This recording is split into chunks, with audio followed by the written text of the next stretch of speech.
Hello, I'm David Bryant. Welcome to this episode taken from chapter 2 of The Hour Has Come, How a Christ Awakening Wins the Battle for the Soul of America. Now, in the last episode, we laid the groundwork for answering the most important question for America today, and that is, what is the state of the soul of our union? As the United States celebrates its 250th anniversary of our founding, rejoicing in our many historical achievements down through the centuries, we have many reasons to be proud to be an American. However, we must not lose sight of the fact that despite America's justifiable claims to various forms of exceptionalism, we stand on level ground with the rest of the people of the earth when it comes to the Bible's diagnosis of the form of universal soul sickness, which is found within all peoples and nations and languages, and that is without exception. In Romans chapter 1, Paul minces no words in describing the soul sickness that lies at the heart of any human community, including the United States of America. He provides a sobering insight into the fundamental condition of all societies, regardless of their national, cultural, or ethnic distinctives. At this juncture of the 250th anniversary of our founding, ponder these sobering truths from the New Testament. They are full of divine perspectives. And it seems to me that there are insights here quite applicable to something even as glorious as the American experiment. And here's what Paul writes. What happened was this. People knew God perfectly well, but when they didn't treat him like God, refusing to worship him, they trivialized themselves into silliness and confusion so that there was neither sense nor direction left in their lives. They pretended to know it all, but were illiterate regarding life. And so God said, in effect, if that's what you want, that's what you get. It wasn't long before they were living in a pig pen, smeared with filth, filthy inside and outside, and all this because they traded the true God for a fake God and worshiped the God they made instead of the God who made them, the God we bless, the God who blesses us. So God quit bothering them and let them run free. And then all hell broke loose. Rampant evil, grabbing and grasping, vicious backstabbing. They made life hell on earth with their envy and wanton killing and bickering and cheating. Look at them, mean-spirited, venomous, fork-tongued God-bashers, bullies, swaggers, insufferable windbags. They kept inventing new ways of wrecking lives. They know perfectly well they're spitting in God's face, and they don't care.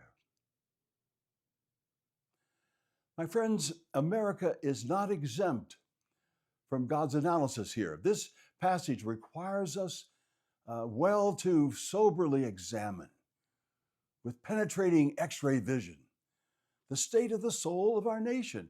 In how many ways do we look like Romans 1?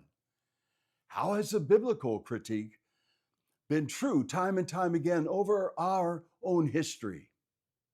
For example, to what extent do we as Americans fail to encourage, care for, or defend fellow human beings made in God's image, dwelling in our land, no matter what cultural and ethnic diversities they represent? How compassionately do we respond to the fears and weaknesses, the impoverishments and the brokenness and the daily survival struggles that mark millions who live right among us? You know, we can learn a lot about America's soul by simply looking at whether or not we live out a commitment to restore and make whole the poorest and most vulnerable among us, the homeless, the disabled, the sojourners seeking refuge from persecution or starvation. It's all a question of virtues. When we're talking about a nation's soul, we're weighing its virtues or its lack thereof. You know, in part, virtues embody how the people of a nation envision fulfilling their long-range objectives for promoting the well-being of their society. Our virtues are also seen by how we go about pursuing those valued outcomes on behalf of every member of our society at every level. Are we consistently and intentionally helping one another to prosper educationally, socially, economically, culturally, but above all, morally and spiritually? Specifically for America, our virtues become visible by the priorities we set and the approaches we take to enable all those around us to experience the beloved community. You know, that phrase comes from Martin Luther King. He used it to describe his vision for America. And millions of us believe this is what we were meant to be from the beginning of our founding, a beloved community. Bottom line, our nation's preeminent virtues and values, that's what determines the state of the soul of our union. To put it another way, they determine our brand identity. You know, every product in a grocery store has a brand identity. The logo, the color of the pallet, the packaging, the claims it makes, the quality of the product, whether breakfast cereal or frozen vegetables or laundry soap or chewing gum. You know, compare Starbucks with Maxwell House or Dunkin' Donuts, for example. So what is America's brand identity? What are the values and virtues, the lifestyles and life priorities, the social dynamics, the democratic fervors, the attitudes, the attributes, the human assets by which America is known among the community of nations? Are we living up to our claim to be at our heart a nation that is, in the words of Abraham Lincoln, of the people, by the people, and for the people? Are we a nation that is actively demonstrating that we are, as we pledge, one nation living under, by, and before the living God?